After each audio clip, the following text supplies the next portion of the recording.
امریکہ اور اسرائیل نے ایران میں ایک بار پھر توانائی تنصیبات، تعلیمی مراکز اور رہائشی علاقوں کو نشانہ بنایا ہے۔ تہران سمیت خرج، شیراز، آبادان، تبریز اور ریش شہر میں سفاکانہ کارروائیاں جاری ہیں۔ عالمی ایٹمی توانائی ایجنسی کے مطابق اسرائیلی حملے کے بعد خندق واٹر ری ایکٹر غیر فعال ہو گیا ہے۔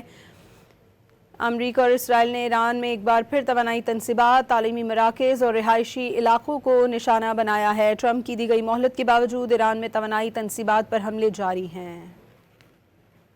امریکہ اور اسرائیل نے ایران میں ایک بار پھر توانائی تنصیبات، تعلیمی مراکز اور رہائشی علاقوں کو نشانہ بنایا ہے۔ تہران سمیت خرج، شیراز، آبادان، تبریز اور ریش شہر میں سفاکانہ کارروائیاں جاری ہیں۔ عالمی ایٹمی توانائی ایجنسی کے مطابق اسرائیلی حملے کے بعد خندق واٹر ری ایکٹر غیر فعال ہو گیا ہے۔